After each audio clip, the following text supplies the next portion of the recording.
I'm in the middle of Frankfurt, but I feel like I'd like to get away from the hustle and bustle of the big city, so I'm just going to jump onto the S-Bahn and see where it takes me. In Germany, the S-Bahn is often a great way to get directly from the city centre to the surrounding countryside.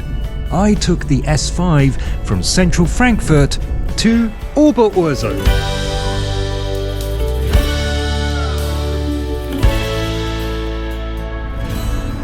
Now, I have been to this place before, but I've never really had a chance to take a proper look at it, so I think perhaps now is the right time to fix that. It's a town of just under 50,000 people with enough shops to cater for your daily needs without having to travel into Frankfurt.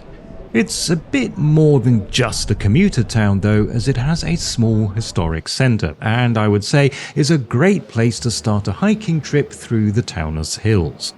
The oldest document mentioning a settlement here dates from the year 791, and in 1444 it was granted town privileges. During the Reformation in the 16th century it became Protestant, and then just 46 years later reverted to Catholicism during the Counter-Reformation. After that, the town was destroyed twice during the 30 Years' War, so most of the oldest buildings here were built in the 17th century. The oldest part of town is the part just above the marketplace where St. Ursula's church is.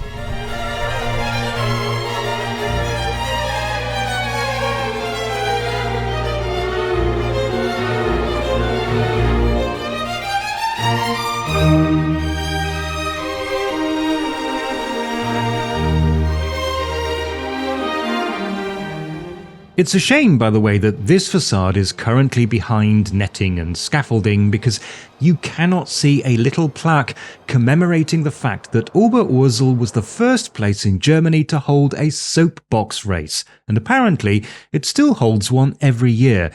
As it happens, I missed this year's race by about a week and a half. Of course I did. Aside from that, the town once made its wealth in the textile industry and later in the manufacture of aircraft engines. In fact, to this day, Rolls-Royce has a plant here that makes engines for regional and private jets. Very interesting, and that might satisfy the average tourist, but of course I'm not the average tourist. And there's something that caught my attention, which I'd quite like to see. I made my way to the north of the town looking for the Schiller Tower, possibly the most pointless tower in the state of Hesse. Now, I realise that calling it the most pointless is a bit of a bold claim, and to be fair, it was actually built with a purpose. It's just that, well, it lost that purpose and became pointless. It was built in 1905 to commemorate the 100th anniversary of the birth of the poet and philosopher Friedrich Schiller. And you'd think a tower wouldn't be difficult to find. I can't find it.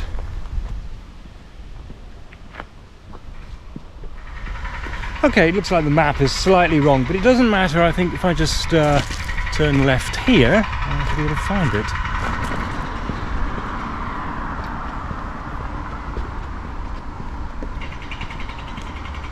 Huh. Nope. Oh no, wait, aha, I went the wrong way. It's this way. When you eventually do find the thing, you may wonder why it's called a tower. It's clearly wider than it is tall. Oh yeah, I see it, there it is.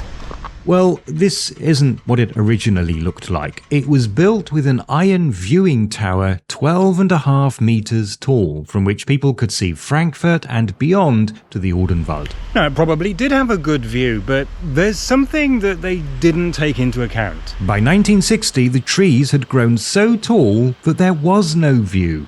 Nobody could justify the maintenance costs for a tower with a breathtaking view of some leaves, so the iron structure was dismantled, leaving just the stone base. And so it remains the most pointless landmark I have ever visited.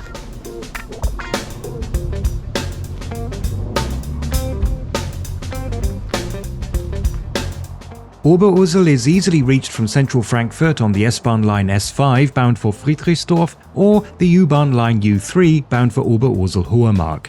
Most of the places in this video should be wheelchair accessible, but some of the streets are quite steep, so you might appreciate a strong and willing companion.